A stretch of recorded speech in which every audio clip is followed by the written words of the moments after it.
Hey guys, Brian Davis here from Spark Rental. Super glad to have you with us. And I am so excited to have Greg Butcher with us today.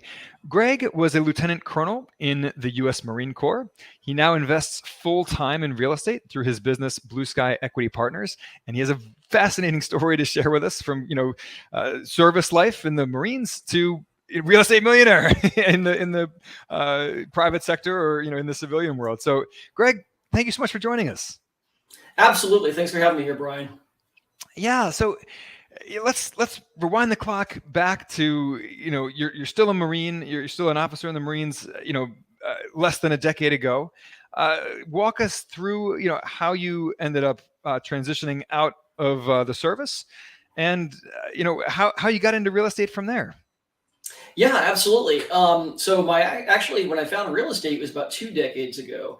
I was running a reserve unit in Bakersfield, California, and I happened to buy my first house thanks to the VA home loan program, which I never would have been able to do it before. It is. It's fantastic. I never would have been able to do it without that. But I did, and it was at just a few years before the crash of '08. So I bought the house in 2002, sold it in 2005, and I moved away again.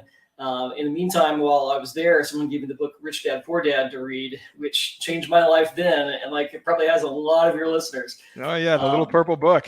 Exactly. So that opened my eyes, like, real estate, okay. And then I sold that house in 2005, and it had more than doubled in value in those 3 years. Yeah, but just what was happening in California, especially in the market those years, the early 2000s. I made a killing off of it. So I'm like, yeah, give me some more of this real estate stuff. So, so I had this idea to, every time I moved duty stations, because I didn't feel like I was ready to get out yet at the time. I felt like I still had something left to do. I wanted to buy a house when I moved duty stations and live in it. And then when I moved away again, buy a new one and live in, and rent out the last one and keep it as a rental and just add to my rental portfolio that way. And so I did that until I moved to Germany in 2008, just before the bottom dropped out of the market. And I realized there's this thing called a market cycle, and I just bought a couple of houses at the peak. So a few years later, I was back in California after finishing up that Germany tour, and I was trying to get back into real estate. I'd put it all on hold while I was in Europe because I just wanted to travel around and do everything I could while I was there, and didn't really see how I could do it very easily from Europe. So I was trying to figure out how to make it scalable. That's what I couldn't figure out. How can I make this scalable? Because without making it scalable, this isn't going to change my life in a meaningful way, the way I want it to, where I didn't have to work again after, besides for myself, after I retired off of active duty. And so I was really trying hard to figure that out. And that's when I found out about multifamily and about the power of investing through syndications. And those two things changed my life. And, suddenly I realized this is much more scalable. Forget single family homes, at least for me. And that was my future. So that's how I got into it. At least how I heard about it. Right as I was retiring off active duty in 2015, I joined one of the well-known multifamily syndication, mentoring, and educational programs. So I paid for education and for mentorship to compress timelines. And cut out a lot of mistakes that I would have made if I was just trying to do it all myself and learn on my own. Oh yeah. And that's the rest is history. It took about a year of investing passively and going through the coursework before meanwhile I was moving back to the coast from being out in the desert in California, and trying to get my first civilian job I'd had in 20 years, and trying to enjoy being retired a little bit too. But my second year in that program, I was buckled down. I was like, hey, I need to sponsor a deal now. And so it took a few months before I was able to find the right team and then find the right property. But we did in fairly short order, actually. So, well, I want to dive in and learn more about that first deal. But before we do that, so did you get a full-time civilian job after you left the military? I did, and that's what I was hoping to avoid with real estate, but I needed it for a while still. And but what I did, for needing one, I found about the best possible deal I could. I worked as a defense contractor for the organization that I had just retired out of, actually. Basically working for the person who replaced me in that job. And it was completely telework, work from home, remote. And it was actually so hands off at the time. It was damn near criminal. So it let me, as long as I got my projects done on time, no one knew or cared where I was in any given moment of the day. So I partnered up with a couple of guys in that program I mentioned, who were based out of Dallas, and they had just closed their first deal in Norman, Oklahoma, which coincidentally is where I went to college. I grew up in Oklahoma and went to the University of Oklahoma. Okay. So yeah, they had deal flow coming to them in Phoenix, but no way to get out there to look at deals. And meanwhile, Phoenix was about the close. I was living in North San Diego County in California, which is a great place to live, but I'm not going to invest in California because one of my criteria is to invest in markets that have, landlord-tenant laws are, oriented towards the landlords. And that's nowhere in the state of California. So Phoenix is about the closest market that made any sense for me to focus on. So I said, hey, I'm your guy. I have this job that it's easy for me to get in the car and drive to Phoenix to look at properties. I'll figure the market out. Let's do this. And so we did, and the rest is history. Just a couple months later, we ended up, the third offer we sent in, the third LOI, we ended up getting a 120 unit property under contract. So yeah, well that first civilian job, I guess only civilian job really, since you proceeded to then go off on your own. But that sounds like a really soft landing and an easy and smooth transition, out of, the public sector military life to, private sector civilian life. It sounds like a perfect job and very flexible, a lot of freedom for you to pursue learning real estate syndication, while you still earned a full-time salary, which is great.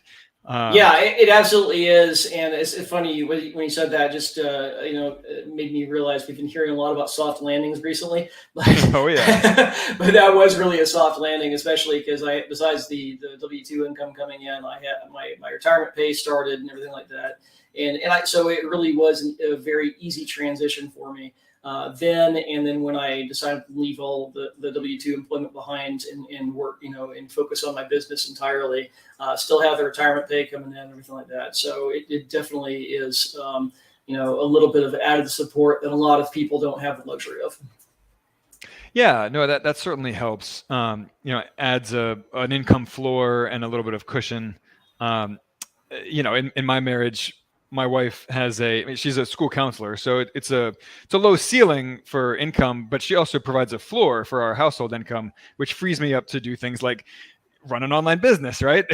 Right. That has no floor at all, but it has a high ceiling. So, anytime that you can, leverage those two things together, have an income floor and then pursue something with no ceiling, it's a great combination. Absolutely. So you worked this civilian job for just a year or two, it sounds like? No, it was about 5 years actually. So okay. I still did it for while a while. You were still syndicating deals. Yes, while I was still syndicating deals, and I did my work, got my projects done, and I could balance my time. If I was working on work long after actual working hours, it didn't matter as long as I was getting everything done. But it got to where I was burning the candle at both ends. So I finally realized, it's time to go ahead and take the leap and make this work. Yeah, and that can be especially tricky when you have a family, which I understand that you do. So. I do, absolutely, but my daughter and my stepdaughters they're in their 20s. They're out of the house, except for one of us moved back into this recently. So it's not like we have little kids we're trying to support or anything like that. So all things being equal, it's actually a fairly easy situation for us to try this with. Well, I love that you went out and got education, got mentorship, because when I was in my 20s and first started investing in real estate, I didn't do any of that stuff. I was young and dumb and thought I could, go it alone and, do it all myself. The arrogance of youth, right? Right. I understand. So, I tip my hat to you for having the maturity to say, you know what, I don't have to make all these expensive mistakes because someone else has already made them. So I just need to pay them to help me avoid all that stuff and skip to the head of the line. So tell us about your mentorship program and how that prepared you for succeeding as a syndicator and some of the expensive mistakes that you were able to avoid, because you got that education. Yeah, absolutely. And I can certainly relate to what you just talked about, because I did do some things the hard way with single family homes when I first got started. So when I got into multifamily and realized I was going to be doing syndications, that it's not just my money at stake here. Now we're talking about bringing investors' money into things too. I wanted to make sure I was doing things the right way and I was avoiding mistakes as much as possible. And I had, someone who's very experienced guiding me. So yeah, I joined that program. I'm still in that program. It's been 8 years now. I'm actually a coach for a different program now at the Oh, same wow. time. So yeah, exactly. So that clued me into all of the vast differences between single family and multifamily, how to underwrite a property, how to organize and structure deals, all those different things, all the mistakes that can be made, the things that you can miss during due diligence, with in writing contracts, all kinds of different things. I'd say,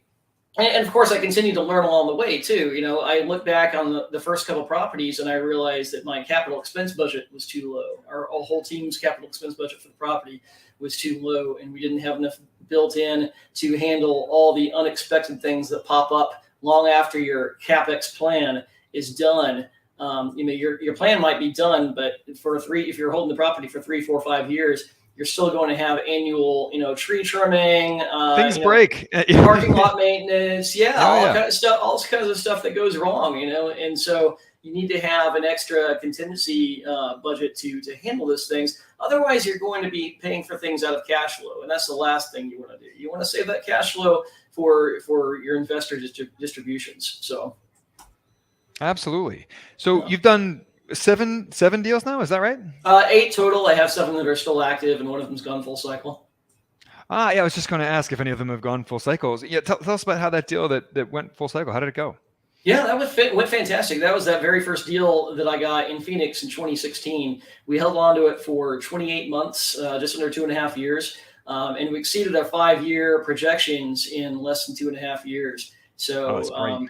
yeah, it was fantastic. We did value add work to renovate unit interiors. We were able to get rent bumps that way, but at the same time, we were able to capitalize off just the markets. The entire market rents were increasing everywhere at the time. So we certainly did our added value ourselves, but we were also is just the right time to be able to capitalize off organic rent increases, and also cap rate compression that was happening with properties just becoming more and more valuable. So we are able to capitalize off of all of those things by the time that we sold the property. And I think off the top of my head, the total return to investors was about 135% in less than 2.5 years. So if they invest $100,000, they got their principal back plus another $135,000 between the cash flow and the equity growth. That's phenomenal. That's great. Congratulations on that deal. Thank you very much. I appreciate it. Yeah. So Blue Sky Equity Partners. So you're a syndicator. Tell us about your niche in the market. What do you guys look for? Is there a geographical area that you operate in?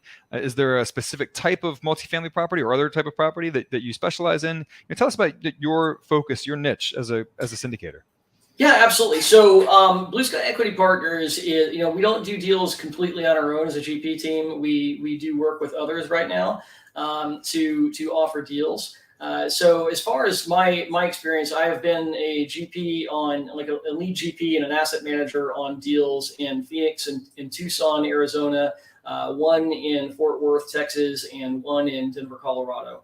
And I still have deals active in all those markets right now. I've also been a co-sponsor, a little bit more in the backseat, not taking the lead on things, on a deal in Tucson and a couple of deals in Houston. So really, I'm not looking to get out much, to expand much more outside those areas. I still like Arizona for a lot of reasons, although it's taking a slight hit right now, more than some of those other markets are. While the interest rates are going crazy, but I do think that it will recover from that over the next couple of years, and it's still a great place to invest. I also love how the property taxes and insurance are low there compared to a lot of other states, and property taxes are capped at 5% growth per year, so they're predictable. I've seen so many properties get in trouble in Texas, for example, because of unexpected increases in property taxes and insurance. Insurance is kind of a tough deal right now all over the country. So I'm really looking at staying in those areas. I like them because, for those reasons I just talked about, also because I can get there easily, either driving the car or through a direct flight. I've got relatives in Arizona that I go and visit whenever I'm there. So I really don't have a need to expand too much. Now, that said, if I had the right offer from a potential partner, someone I knew, had known for a long time and trusted, and they especially if they lived in the market, say, for example, I was using this example with an investor earlier today, Nashville. Nashville is a great market. I'm not very knowledgeable in that market, but if I had a deal from a couple of guys I know who do invest there and live there, that might be something I would potentially consider joining forces on. So. No, that makes sense. So, I want to dig a little bit deeper into something that you just touched on briefly there, and that's insurance. But I want to give a little bit of context. So, 2 years ago, no one was talking about interest rate risk, right? And then, of course, interest rates shot through the roof because the Fed had to combat inflation. And now everyone takes interest rate risk into account, right? In underwriting their deals. So, we, in our investment club, we hear people say, "Oh, but what about interest rate risk?" And I'm like, that's a known risk at this point. Like, that's not what's going to bite you in a year and a half, 2 years from now. It's something else that none of us are talking about right now that's going to bite us, right? So I've heard a couple sponsors mention insurance risk as a risk that is emerging right now in the multifamily space. So first, I want to hear your thoughts on insurance and how to mitigate the risk of insurers, doubling your costs or your premium costs or whatever they may do to that pricing, and then hear about any other risks that you see in the multifamily syndication space that maybe none of us are talking about, but we should be when we're assessing risk in these deals. Sure, absolutely. So, insurance is kind of crazy right now. And I literally just got an article in my inbox earlier this morning saying that the average policy is up 28%. That was the headline. I haven't read the article, to be fair, so I don't know if that's a year over year or compared to when. I don't know. But I have read some similar articles about this. I have one property that when we got an offer for our renewal this past year, it was for a 40% increase, which we thought this is ridiculous. So we started shopping it around. It took till the last minute to get the offer that we were waiting for, and that was for a 130% increase. Wow. So needless to say, we went back to the 40% increase. So insurance is tight all over the country right now. There's been a lot of named storms that did a lot of damage, especially, I can't remember what it's called, but the one in Florida last year, really, really bad damage. There's been a lot in the Denver area on the north side. There was a fire that caused a lot of damage, a wildfire. In California, there's been a lot of wildfires. Texas, there's continuous, tornadoes and hailstorms and wind damage and stuff like that. It's another reason I like Arizona. Arizona doesn't have much in the way of natural disasters. They don't have earthquakes, tornadoes, hurricanes, sometimes just a haboob windstorm during the monsoon season in the summertime. And that's about it, which is why insurance is a lot lower there. As far as what people can do about it, a lot of it is that I can think of off the top of my head is in your buying criteria. A lot of it's the older properties that are seeing the largest jumps that, at least what I've heard and what I've seen. I know of an insurance carrier that is active in Arizona that is doing anything that can to deny new coverage for any property older than 1985. Wow. So it kind of goes back to your buy box. Where are you looking to buy? What are your criteria, and all that. As far as what you can do. Find a good creative insurance broker for one thing. That'll help you a lot. But then you can I'll always try things about increasing your deductible. That is an option. Of course, you have to have the reserves to be able to support that.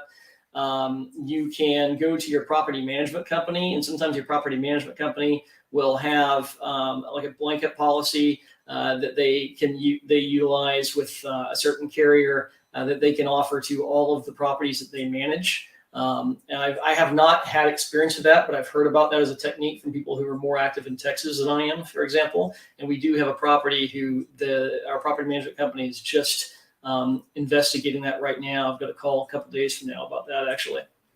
So that's another option. But otherwise, I'd say, to work with your mortgage broker, or I'm sorry, your insurance broker on what the possibilities are. When we got that quote for 40% increase on that one property, and it was because part of it was they wanted us to do something ridiculous. They wanted us to install a centrally wired smoke detector system across the entire property to be able Sounds to expensive. Yeah, exactly. And it's not something you do in a mid 1970s property. That wasn't code. And when we reached out to the local fire department to ask about, suitable options for doing this, they're like, why the heck do you want to do that? They're just like scratching their heads of why. So it was a bad kind of situation to begin with. Yeah. I kind of lose my train of thought there. Sorry. Yeah. So, are there any other risks that you see in multifamily that maybe no one's talking about right now, but maybe they should? Well, what we're also seeing a lot right now is increases in payroll. That's one of the big ones.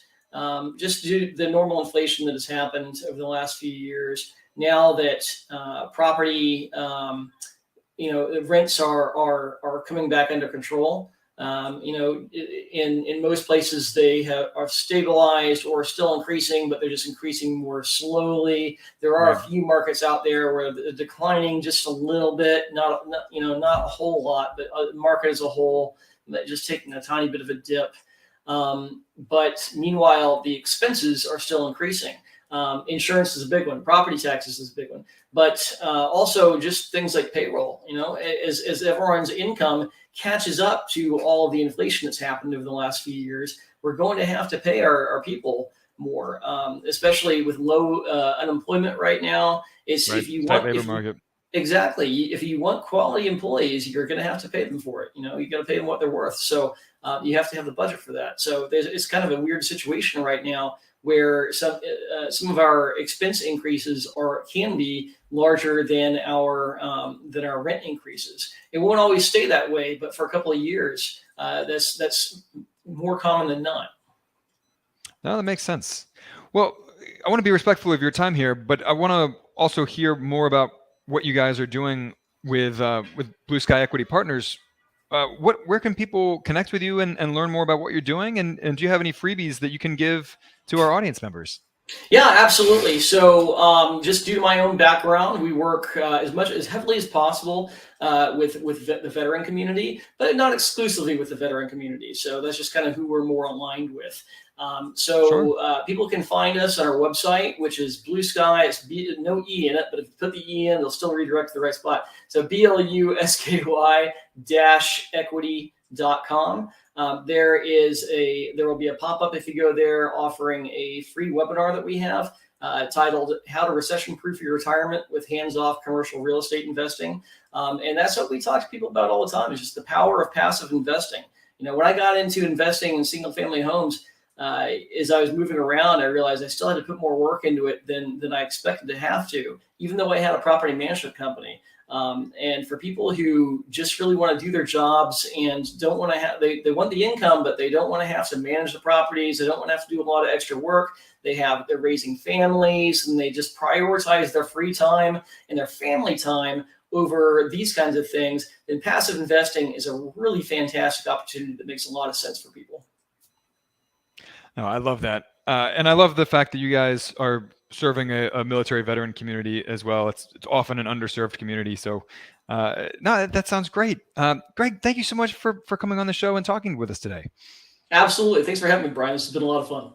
Absolutely. Well, you guys, we will catch you next Tuesday at 2 p.m. Eastern. Stay in touch. Support at sparkrental.com. Let us know what you want to hear more about, and we will catch you on the flip side.